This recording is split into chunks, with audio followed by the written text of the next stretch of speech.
Hello प्यारे बच्चों, आज हम लोग इस वीडियो में क्लास 12 फिजिक्स के फर्स्ट चैप्टर विद्युत अवस्था तथा क्षेत्र का 50 महत्वपूर्ण क्वेश्चन हम लोग देखेंगे।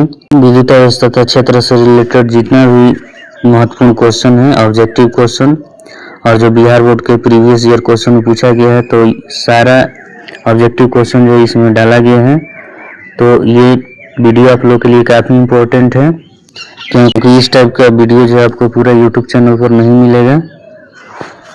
तो आप लोग जो इस वीडियो को बार बार देखिए और अपने दोस्तों के पास ज़्यादा से ज़्यादा शेयर करिए और इस चैनल को सब्सक्राइब भी कर दीजिएगा। देखिए, इस चैप्टर से रिलेटेड जो है 2 पार्ट में वीडियो जो है बनाया हुआ है।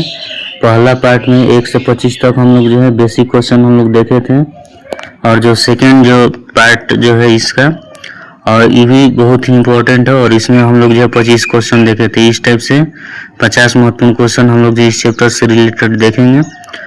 और आप लोग जो है एक बार इस वीडियो को देख लीजिएगा, तो इस चैप्टर से रिलेटेड एक भी क्वेश्चन आप लोगों को जो है नहीं छूटेगा।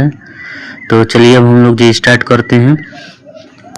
तो देखिए, 1 से 25 तक क्वेश्चन हम लोग जो है देख लिए थे। इसमें 1 से 25 तक क्वेश्चन हम लोग जो है इस टाइप का देख लिए थे। ये बेसिक क्वेश्चन था। अब हम लोग जो स्टार्ट करते हैं क्वेश्चन नंबर 26 से। क्वेश्चन नंबर 26 जो है, देखिए क्वेश्चन नंबर 26 जो कह रहा है कि एक आवेशी चालक की सतह किसी बिंदु को विद्युतीय क्षेत्र की तीव्रता होता है। और देखिए, हम लोग जो है कोई भी मान लेते हैं, एक आवेशी चालक का सतह है, ये जैसे मानते हैं आवेशी चालक का सतह है, तो विद्युत क्षेत्र तीव्रता का जो डायरेक्शन होता है, ये सतह के क्या होता है, हमेशा लंबवत होता है। ई का जो डायरेक्शन होता है सतह के क्या होता है, लंबवत होता है। तो ऑप्शन नंबर क्या हो जाएगा, बी हो जाएगा।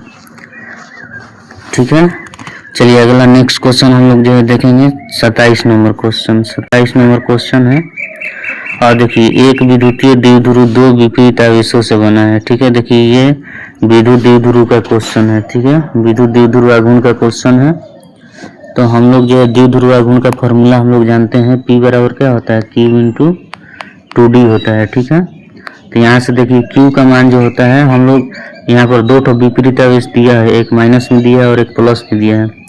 तो इसमें किसी एक का हम परिमाण लेते हैं। ठीक है, जैसे मान लेते हैं 3.2 इंटू 10 के पावर क्या है, -19 है, और हम लोग जो दूरी लेते हैं ये 2D, तो दोनों के बीच का दूरी कितना है, 2.4 इंटू 10 के पावर -10 मीटर है। माइनस क्या हो जाएगा, यहाँ पर 10 हो जाएगा। और देखिए हम लोग पावर को हम लोग जो है इसको हम लोग अलग कैलकुलेशन कर देते हैं। तो देखिए -19 और -10, ये -29 हो जाएगा।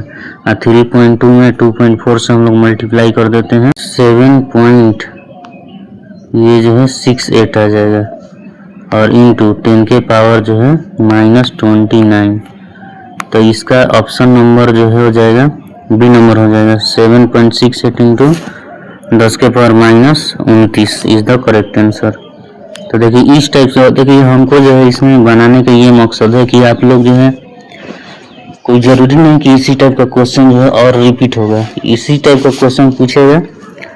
तो आप लोग जो बनाने का ये जो है तरीका आप लोग समझिए, कैसे हम लोग जो क्वेश्चन को सोल्व करते हैं। ठीक है, तो चलिए अब हम लोग जो नेक्स्ट क्वेश्चन हम लोग जो देखते हैं 28 नंबर क्वेश्चन जो है। देखिए 28 नंबर क्वेश्चन जो है, स्थिर विद्युत क्षेत्र होता है।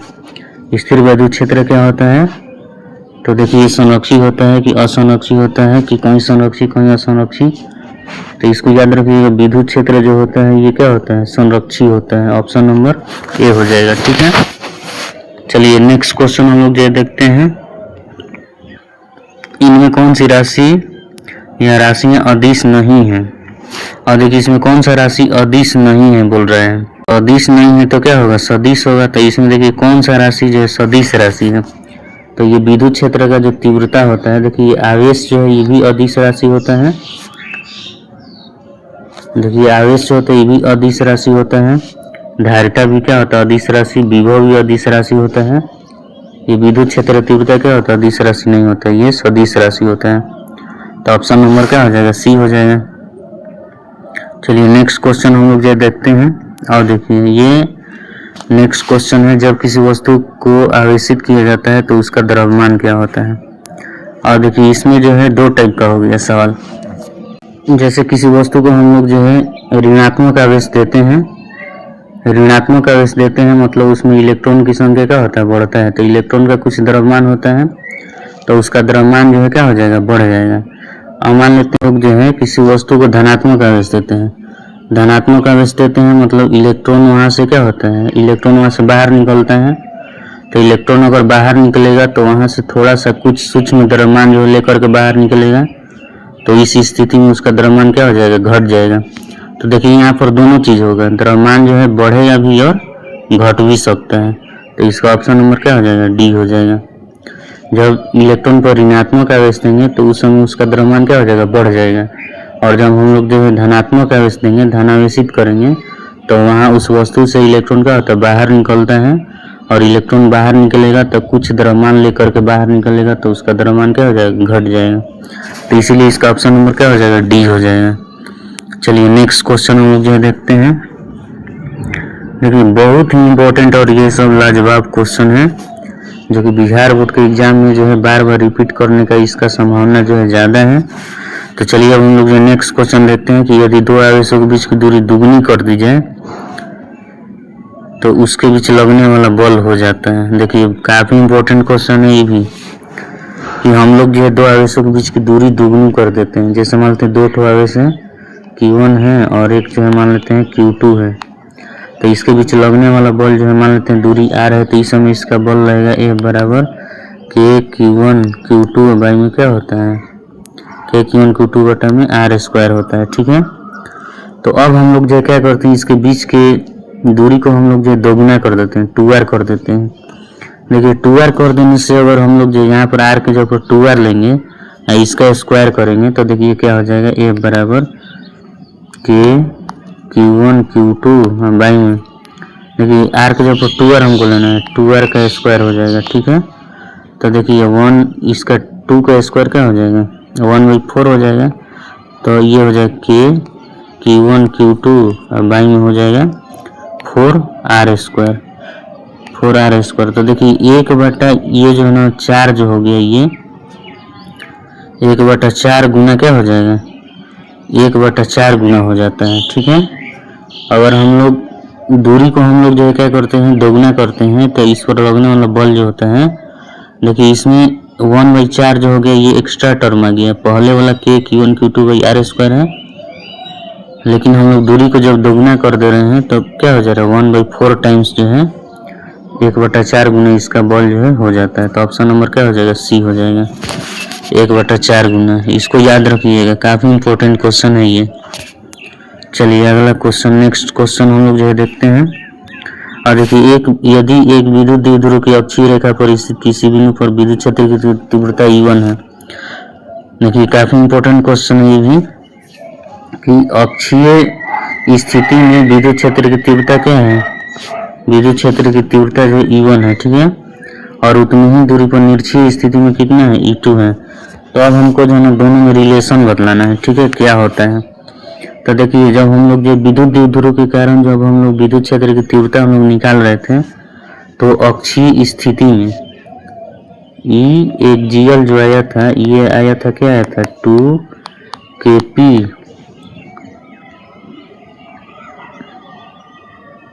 2 kp बाई में क्या आया था, RQ आया था। और इक्वेटोरियल पॉइंट पर निकाले थे हम लोग निरक्षीय स्थिति में, इक्वेटोरियल पॉइंट पर, तो ये आया था Kp बाई में क्या आया था, ये RQ आया था। तो अब देखिए यहाँ पर E1 क्या है, अक्षीय स्थिति में है, और E2 क्या है, ये निरक्षीय स्थिति में है। और दोनों के बीच में हमको समान बतलाना है। तो देखिए यहाँ पर Kp ये होता है, Kp बाई में क्या है, ये Kp बाई में RQ है। ठीक है, और ये 2 Kp बाई में RQ है। मतलब इक्वेटोरियल से जो एक्सियल पर होता है, मतलब अक्षीय स्थिति में जो विद्युत क्षेत्र का मान होता है ये दोगुना होता है, निरक्षीय स्थिति से जो अक्षीय स्थिति में जो विद्युत क्षेत्र का मान होता है ये दोगुना होता है। तो देखिए अब हमको दोनों को बराबर करना है। तो देखिए E1 बराबर हमको जो है क्या करना है, E2। और देखिए ये जो है इसका मान जो होता है ये होता है 2 Kp बाई में RQ होता है, और इसका मान जो होता है क्या होता है, Kp बाई में RQ होता है। तो अब देखिए यहाँ पर हम लोग क्या करते हैं, ये तो दोगुना होता है। ठीक है, तो दोनों को इक्वल करने के लिए इसमें हम लोग 2 से मल्टीप्लाई कर देंगे, तो E1 बराबर 2 E2। अब ये दोनों आपस में क्या हो गया, बराबर हो गया। तो इसका ऑप्शन नंबर कौन सा हो जाएगा, E1 बराबर 2 E2 is the correct answer. ये इसका जो ऑप्शन नंबर हो जाएगा ए। ठीक है, तो आप लोग इस टाइप से देख लीजिएगा, काफ़ी इंपॉर्टेंट क्वेश्चन है और ये भी जो एग्जाम में पूछा हुआ ही क्वेश्चन है। चलिए नेक्स्ट क्वेश्चन हम लोग जो देखते हैं, और देखिए किसी विद्युत द्विध्रुव के अक्ष से r दूरी पर विद्युत क्षेत्र की तीव्रता होती है। किसी विद्युत द्विध्रुव के अक्ष से r दूरी पर विद्युत क्षेत्र की तीव्रता होती है। देखिए अभी हम बतलाए हैं कि जैसे मान लेते हैं, देखिए यहाँ पर जैसे मान लेते हैं कोई भी विद्युत द्विध्रुव है। देखिए जैसे मान लेते हैं ये हो गया -q और ये हो गया मान लेते हैं +q। इसके मध्य बिंदु O से r दूरी पर मान लेते हैं विद्युत क्षेत्र की तीव्रता। हमको जो है इस पॉइंट पर जो है विद्युत क्षेत्र का तीव्रता निकालना है। P बराबर P पर हमको जो क्या निकालना है, विद्युत क्षेत्र का तीव्रता। फॉर्मूला होता है देखिए 2kp बाई में क्या होता है, r³ होता है। E बराबर क्या होता है, 2kp बाई में r³ होता है। ठीक है, तो देखिए यहाँ पर E और R के बीच में क्या संबंध है, व्युत्क्रमानुपाती का संबंध है। E जो होता है ये व्युत्क्रमानुपाती होता है किसका, R³ के। तो इसका ऑप्शन नंबर कौन सा हो जाएगा, डी हो जाएगा। D is the correct answer. देखिए यहाँ पर E जो है ये व्युत्क्रमानुपाती है R³ के। ठीक है, तो इसका ऑप्शन नंबर क्या हो जाएगा, ऑप्शन नंबर इसका जो है डी हो जाएगा। D is the correct answer. चलिए नेक्स्ट क्वेश्चन, और देखिए हवा में एप्सिलॉन r का मान होता है, ये तो सब कोई को याद होगा। हवा में जो एप्सिलॉन r का मान होता है वो कितना के बराबर होता है, 1 के बराबर होता है। तो इसका ऑप्शन नंबर क्या हो जाएगा, 1 हो जाएगा। आपेक्षिक परावैद्युता जो होता है हवा में कितना होता है, 1 होता है। ठीक है, चलिए नेक्स्ट क्वेश्चन हम लोग जो देखते हैं, और ये किसी माध्यम की आपेक्षिक परावैद्युता होती है। आपेक्षिक परावैद्युता हम लोग जो देखते हैं ये अनुपात होता है एप्सिलॉन r जो होता है, ये एप्सिलॉन अबाई में क्या होता है, एप्सिलॉन 0। मतलब ये होता है किसी माध्यम की परावैद्युता और निर्वात में परावैद्युता के अनुपात को हम लोग क्या बोलते हैं, अपेक्षिक परावैद्युता बोलते हैं। तो इसका ऑप्शन नंबर क्या हो जाएगा, एप्सिलॉन बाई एप्सिलॉन 0, मतलब डी जो है इसका आंसर हो जाएगा। चलिए नेक्स्ट क्वेश्चन हम लोग देखते हैं, द्विध्रुव आघूर्ण का बीमीय सूत्र होता है। और देखिए द्विध्रुव आघूर्ण जो होता है P बराबर जो है क्या होता है, देखिए द्विध्रुव आघूर्ण P बराबर जो होता है, P बराबर Q इंटू क्या होता है, 2D होता है। अब इसका हमको जो है क्या निकालना, बीमीय सूत्र निकालना है। तो बीमीय सूत्र निकलेगा, देखिए आवेश का बीमा क्या होता है, AT होता है, और 2D का क्या होता है, ये दूरी होता है। दूरी के लिए हम लोग L लिखते हैं, तो ATL। और देखिए ATL जो है, तो देखिए LTA, ये ऑप्शन नंबर क्या हो जाएगा, बी हो जाएगा।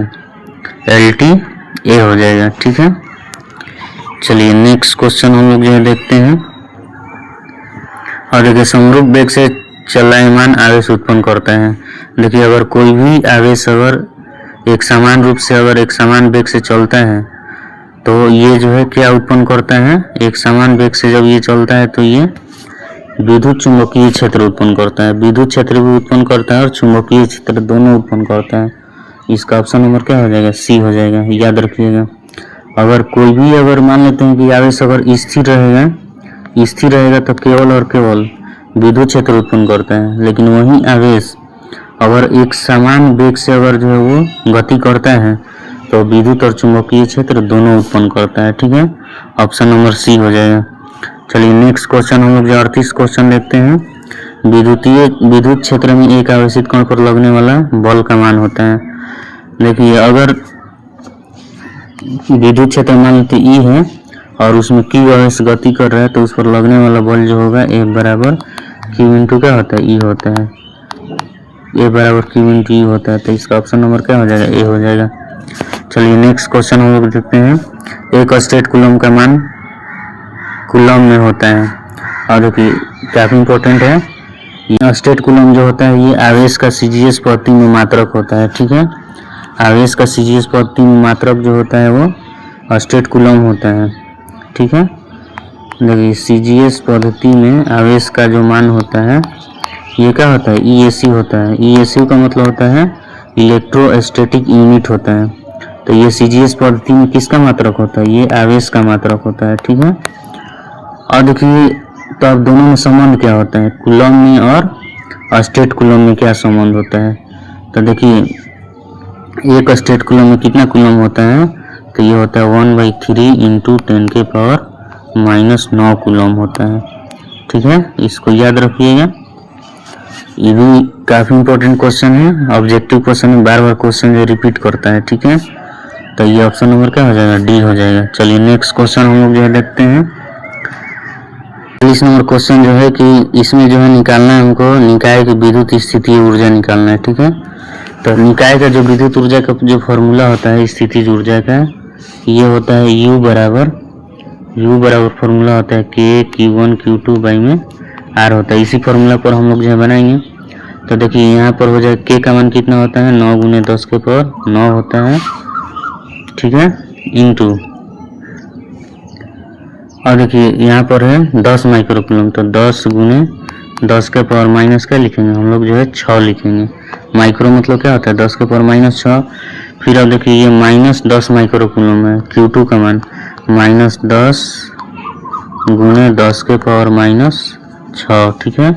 अब बाई में देखिए ये 40 सेंटीमीटर, इसको मीटर में बदलेंगे तो 40 × 10⁻⁻ क्या हो जाएगा 2 हो जाएगा। इसी को हमको क्या करना है, सोल्व कर देना है, ठीक है। इसको सोल्व करेंगे, जितना वैल्यू आएगा वही क्या हो जाएगा, आंसर हो जाएगा। इसको सोल्व करने का कैसे तरीका है, देखिए सबसे हम लोग जो है पहले पावर को हम लोग जो सोल्व करते हैं, ठीक है। पावर को हम लोग जो सोल्व करते हैं, देखिए ये 1 0 से 1 0 ये जो है कैंसिल हो जाएगा। और देखिए यहाँ पर देखिए ये है 10⁻⁻6 और ये 10⁻⁻6 कितना हो जाएगा 10⁻⁻12। और देखिए एक यहाँ से इसका पावर क्या है 1 है, तो 10⁻⁻12 में से 1 ये घट जाएगा, 10 के पावर क्या हो जाएगा -11 हो जाएगा, ठीक है। अब देखिए यहाँ पर 10 के पावर ये 9 है, ये 10 के पावर -2 है। इस 10 के पावर -2 को हम लोग जो है ऊपर लेकर के जाएंगे।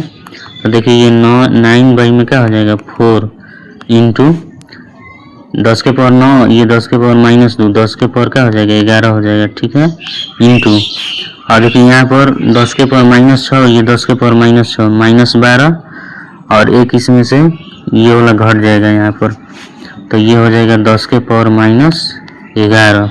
और देखिए यहाँ पर ये माइनस चिन्ह है, तो यहाँ पर माइनस चिन्ह हमको लगाना है, ठीक है। और देखिए 10 के पावर 11, ये 10 के पावर 11 कैंसिल हो जाएगा, तो -9/4 और -9/4 जो है किसके बराबर होगा, तो ये -2.25 के बराबर होगा। तो इतना जूल जो है आंसर आ जाएगा, -2.25 joule is the correct answer. चलिए तो इसका ऑप्शन नंबर जो है सी नंबर हो जाएगा। इसका ऑप्शन नंबर देखिए -2.25 जूल, इसका आंसर आ जाएगा। तो ये हो जाएगा ऑप्शन नंबर सी। तो देखिए हम जो है सवाल को किस टाइप से हम लोग जो बनाते हैं, ये हमको तरीका हमको क्या करना है, सीखना है, ठीक है। ताकि इस टाइप का जो भी ऑब्जेक्टिव क्वेश्चन पूछे, जरूर नहीं कि क्वेश्चन जो रिपीट करेगा, बदल कर भी क्वेश्चन जो है इस टाइप का दे सकता है। तो आप लोग जो तरीका जानिए कैसे हम लोग को करना है, विद्युत स्थितिज ऊर्जा का फॉर्मूला क्या होता है, ये सब करने से हमको फॉर्मूला भी याद रहता है। ऑब्जेक्टिव क्वेश्चन बनाने से जो भी इस चैप्टर से रिलेटेड जो फॉर्मूला होता है वो सारा जो है क्लियर हो जाता है। तो यही ऑब्जेक्टिव बनाने का यही जो है क्या होता है, मकसद होता है कि उस चैप्टर का जो भी पूरा जो कॉन्सेप्ट है वो सब जो है क्लियर हो जाता है, फार्मूला और क्या क्या हमको उस चैप्टर से रिलेटेड जो पढ़ना है, तो वो सारा जो है हम लोग जो ऑब्जेक्टिव बनाते हैं तो सारा हम लोग का क्या होता है, कॉन्सेप्ट जो है क्लियर हो जाता है। ऑब्जेक्टिव क्वेश्चन करने से, कुछ न्यूमेरिकल क्वेश्चन करने से कॉन्सेप्ट जो होता है क्या होता है, आधा कॉन्सेप्ट जो होता है वो थ्योरी से क्लियर होता है और आधा कॉन्सेप्ट ऑब्जेक्टिव और न्यूमेरिकल से होता है, ठीक है। चलिए तो अगला नेक्स्ट क्वेश्चन हम लोग जो देखते हैं। और देखिए 41 नंबर क्वेश्चन में किसका अस्तित्व संभव नहीं है। और देखिए आप लोग को इस टाइप का क्वेश्चन एग्जाम में पूछ लेगा, तो माथा चक्री आ जाएगा, कैसे हम लोग बनाएंगे। लेकिन आप लोग पहले से बनाए रहिएगा इस टाइप का क्वेश्चन, तो आप लोगों को कोई दिक्कत नहीं होगा। ठीक है, देखिए अब 41 नंबर में कह रहा किसका अस्तित्व संभव नहीं है। तो देखिए हम लोग पढ़े हैं ना कि Q बराबर जो है क्या होता है, Q बराबर N ही होता है। यहाँ पर N जो होता है क्या होता है, ये पूर्णांक संख्या होता है। N का मान क्या होता है, पूर्णांक संख्या होता है। और E का मान हम लोग को मालूम है 1.6 गुने क्या होता है, 10 के पावर -19 होता है। देखिए ये Q का मान सब ये दिया हुआ है। ठीक है, अब हम क्या करते हैं, N का मान निकालने के लिए इस E से भागा देते हैं। E मतलब 1.6 इंटू 10 के पावर -19 से भागा देते हैं। और देखिए ये 3.2 है, तो ये 3.2 क्या होगा, ये 1.6 से ये 2 बार में कैंसिल हो जाएगा। और 10 के पावर -19 10 के पावर -19 से कैंसिल हो जाएगा। तो देखिए इसका 3.2 है, तो ये इसका 2 आ जाएगा, ये भी पूर्णांक संख्या है। ये 1.6 है, तो इसका मान क्या आ जाएगा, 1 आ जाएगा, तो ये भी पूर्णांक संख्या है। और देखिए यहाँ पर 6.4 है, तो इसका वैल्यू भी क्या आ जाएगा, 4 आ जाएगा, ये भी पूर्णांक संख्या है। लेकिन ये देखिए 1.6 से जब इसमें हम लोग जो इसको करते हैं डिवाइड करेंगे, तो ये 3 में क्या आ जाएगा, 2 आ जाएगा, तो ये पूर्णांक संख्या नहीं है। तो इसका ऑप्शन नंबर क्या हो जाएगा, इसी का जो अस्तित्व संभव नहीं है 2.4 इंटू 10 के पावर -19 का। क्योंकि कोई भी वस्तु पर जो आवेश स्थित होता है तो आवेश के न्यूनतम मान के पूर्णांक गुणक के रूप में होता है ना। तो ये देखिए, तो ये सब पूर्णांक संख्या आ रहा है 1 2 4, लेकिन ये जो है 3/2 क्या है, पूर्णांक संख्या नहीं है। तो इसका ऑप्शन नंबर क्या हो जाएगा, सी हो जाएगा। तो इस टाइप के हम लोग क्वेश्चन जब करते हैं तो हमको ये कॉन्सेप्ट जो है क्या होता है, डेवलप होता है। ठीक है, चलिए नेक्स्ट हम लोग जो है अगला क्वेश्चन हम लोग जो देखते हैं। देखिए आप कह रहे हैं कि 1 फैराड में कितना कूलम होता है, ऑब्जेक्टिव क्वेश्चन है। देखिए फैराड जो होता है ये आवेश का सबसे बड़ा मात्रक होता है। आवेश का सबसे बड़ा मात्रक जो है क्या होता है, फैराड होता है। और 1 फैराड में कितना होता है, तो 1 फैराड में होता है 96,500 कूलम होता है। तो देखिए इसका ऑप्शन नंबर क्या है, यहाँ पर तो 96,000 है, 96,200 है, 96,500। तो यही जो है क्या हो जाएगा, ऑप्शन नंबर सी हो जाएगा, 96,500 कूलम होता है। ठीक है, चलिए नेक्स्ट क्वेश्चन हम लोग ये देखते हैं। और देखिए आवेश का बीमीय सूत्र होता है। देखिए एग्जाम में जो है सिर्फ हार्ड ही क्वेश्चन जो है नहीं पूछा जाता है। ठीक है, कुछ आसान भी क्वेश्चन जो है उसमें जो है पूछा जाता है। तो देखिए ये जो है 43 नंबर क्वेश्चन, आवेश का बीमीय सूत्र बहुत ही आसान है, लेकिन ये भी जो है कम से कम 2 से 3 बार ये जो है एग्जाम में क्वेश्चन पूछा हुआ है। आवेश का बीमीय सूत्र क्या होता है, बेसिक क्वेश्चन भी जो है एग्जाम में क्वेश्चन पूछा जाता है, तो इसको भी जो है इग्नोर नहीं करना है। ठीक है, हमको जो है जितना भी संभावना है इस चैप्टर से रिलेटेड जो भी मतलब ऑब्जेक्टिव क्वेश्चन पूछने का, तो ये सारा ये जो है इसमें ऑब्जेक्टिव क्वेश्चन डाला गया है उस चैप्टर से रिलेटेड। तो आप लोग जो इस वीडियो को पूरा देखिएगा तभी जा करके जो है फायदा होगा आप लोगों को। और ये वीडियो जो है काफ़ी इम्पोर्टेंट है, अगर आप लोग एक बार इस वीडियो को देख लीजिएगा तो एग्जाम में कोई भी जो है क्वेश्चन जो है छूटेगा नहीं। क्योंकि इस वीडियो को देखने के बाद हम जो है इसमें प्रीवियस ईयर क्वेश्चन भी बना रहे हैं। तो देखिएगा बहुत सारा क्वेश्चन जो है जो भी हम लोग इससे पढ़ेंगे हम लोग, तो सारा का सारा जो है बिहार बोर्ड के एग्जाम में क्वेश्चन जो पूछेगा ही, रिपीट करेगा। तो ये सब वीडियो जो है काफ़ी इम्पोर्टेंट है, तो आप लोग जो इस वीडियो को पूरा देखिएगा तभी फायदा होगा। ठीक है, नहीं तो नहीं होगा। चलिए अगला नेक्स्ट क्वेश्चन हम लोग जो देखते हैं 43 नंबर की, आवेश का बीमीय सूत्र होता है। तो देखिए आवेश का बीमीय सूत्र क्या होता है, देखिए तो Q बराबर जो है ना क्या होता है, फॉर्मूला I इंटू टी होता है। तो I के लिए बीमा के रूप में लिखते हैं तो A लिखते हैं हम लोग, और T के लिए क्या होता है T, तो AT हो जाएगा। AT इसका D is the correct answer हो जाएगा, AT। चलिए नेक्स्ट क्वेश्चन, रेखीय आवेश घनत्व का सूत्र होता है। देखिए रेखीय आवेश घनत्व जो होता है एकांक लंबाई में स्थित जो आवेश होता है, उपस्थित आवेश होता है, उसी को हम लोग रेखीय आवेश घनत्व कहते हैं। रेखीय आवेश घनत्व को लैम्डा से डिनोट करते हैं। तो ये लैम्डा बराबर क्या हो जाएगा, Q/L हो जाएगा। तो इसका ऑप्शन नंबर सी हो जाएगा, Q/L। चलिए नेक्स्ट क्वेश्चन हम लोग जो देखते हैं। देखिए 1 माइक्रो कूलम में कितना कूलम होता है, ये भी जो है बहुत ही मतलब इम्पोर्टेंट क्वेश्चन है और ये बेसिक क्वेश्चन है। तो देखिए इसका हमको जो है शॉर्टकट में याद हमको रखना है। देखिए एक माइक्रो है, तो माइक्रो का मतलब क्या होता है, एक माइक्रो कूलम है, तो माइक्रो का मतलब याद रखिएगा 10 के पावर का होता है -6। तो एक माइक्रो कूलम में करना होगा 10 के पावर -6 होगा। अगर एक मिली कूलम पूछेगा, एक मिली कूलम में तो 10 के पावर -3 होता है। एक नैनो कूलम बोलेगा तो 10 के पावर का होता है -9 होता है, इतना कूलम होता है। तो ये सारा जो है बेसिक जो याद रखना है, ठीक है। इससे भी जो है ऑब्जेक्टिव क्वेश्चन पूछा जाता है, एक मिली कूलम में कितना कूलम होता है, एक नैनो कूलम में कितना कूलम होता है। तो यहाँ पर पूछा हुआ है एक माइक्रो कूलम में कितना कूलम होता है, 10 के पावर -6 होता है। ऑप्शन नंबर क्या हो जाएगा, बी हो जाएगा। चलिए अगला नेक्स्ट क्वेश्चन हम लोग देखते हैं 46 नंबर कूलम नियम का सदिश रूप है। देखिए बार बार क्वेश्चन जो ये रिपीट करता है और इसमें जो होता है बहुत ही कंफ्यूजन होता है। तो जो है इसको देख लीजिए एक बार। देखिए हमको जो कूलम नियम को सदिश रूप में लिखना है, ठीक है। तो देखिए हम लोग जो कैसे इसको हम लोग लिखते हैं, तो देखिए F बराबर जो है क्या होता है कि यहाँ पर K होता है Q1 Q2। और देखिए यहाँ पर हम लोग जो है क्या करते हैं कि यहाँ पर देखिए RQ लिखे हैं, ये मोड में जो है क्या है, ये RQ है। और देखिए यहाँ पर वेक्टर जो है क्या है, ये R है। देखिए ऐसे फॉर्मूला में जो होता है A बराबर क्या होता है, K Q1 Q2 बाई में क्या होता है, R² होता है। तो अब हम लोग जो है जब इसको हम लोग क्या करते हैं सदिश के रूप में लिखते हैं, तो सदिश में हमको क्या करना है, इसमें हमको डायरेक्शन भी दिखलाना है।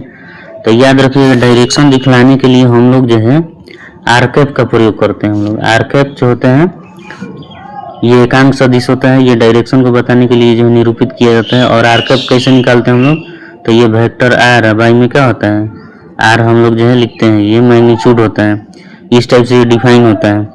तो देखिए अगर हमको जो है ये वेक्टर के रूप में लिखा हुआ है यहाँ पर, तो ये हो जाएगा वेक्टर आर के रूप में लिखा हुआ है, तो हम लोग आर और आर कैप लिख देंगे हम लोग। तो देखिए हम लोग को जो है ना यहाँ पर क्या करना पड़ रहा है कि वेक्टर आर को अगर हम लोग लिखेंगे तो यहाँ पर एक आर जो है ना एक्स्ट्रा टर्म से क्या हो रहा है, मल्टीप्लाई करना पड़ रहा है। जब एक्स्ट्रा टर्म से हम लोग मल्टीप्लाई किए हैं तो एक आर से हमको क्या करना पड़ेगा, डिवाइड भी करना पड़ेगा।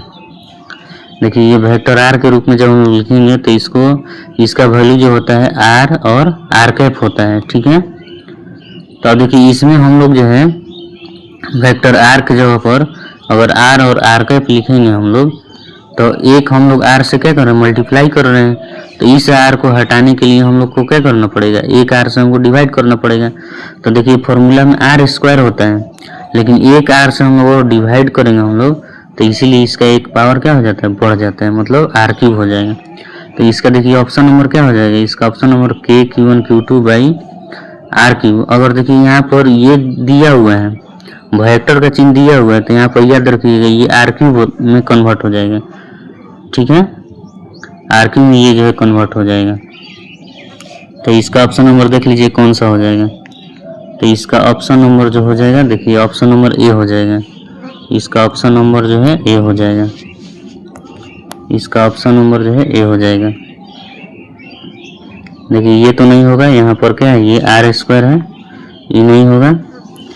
और देखिए ये भी जो है R², ये भी नहीं होगा। देखिए यहाँ पर R³ है, लेकिन यहाँ पर वेक्टर आर नहीं है, ठीक है, तो ये भी नहीं होगा। तो इसका ऑप्शन नंबर कौन सा हो जाएगा, ए हो जाएगा। काफ़ी इंपॉर्टेंट क्वेश्चन है 46 नंबर क्वेश्चन, कूलम नियम का सदिश रूप होता है, काफ़ी इंपॉर्टेंट है। CGS पद्धति में आवेश का मात्रक होता है, 47 नंबर क्वेश्चन ये है। देखिए CGS पद्धति में आवेश का मात्रक जो होता है स्टेट कूलम होता है। तो इसका ऑप्शन नंबर क्या हो जाएगा, सी हो जाएगा, स्टेट कूलम। इसको EAC भी बोलते हैं हम लोग, इलेक्ट्रोस्टैटिक यूनिट होता है।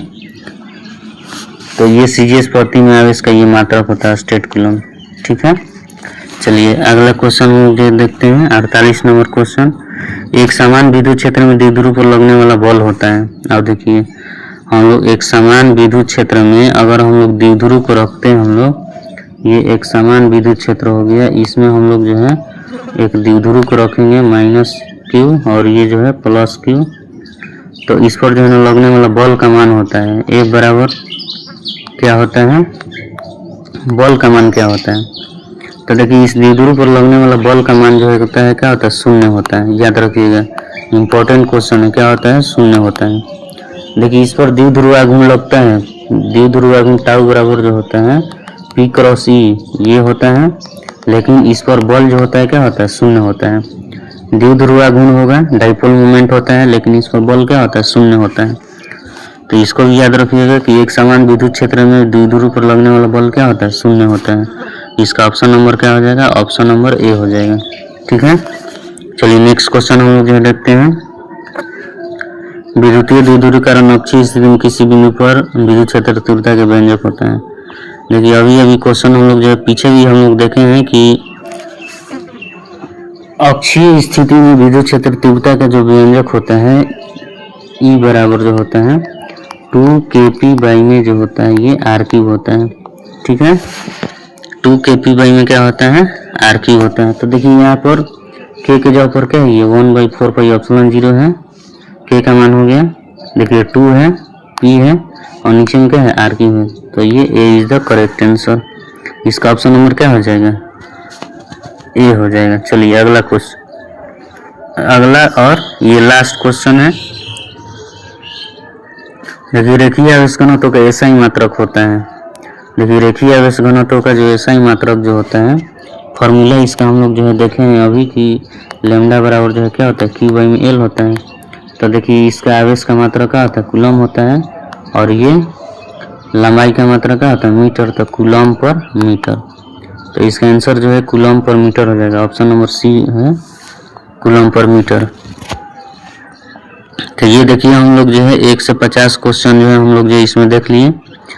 तो आप लोग को ये वीडियो जो है कैसा लगा, ये कमेंट में आप लोग जो है कमेंट में लिखिए, और इस वीडियो को लाइक करिए, और ज़्यादा से ज़्यादा जो है इस चैनल को सब्सक्राइब करिए, ताकि हम जो है इसी टाइप के वीडियो जो है आप लोगों के लिए अपलोड कर सकें। चलिए, थैंक यू फॉर वॉचिंग।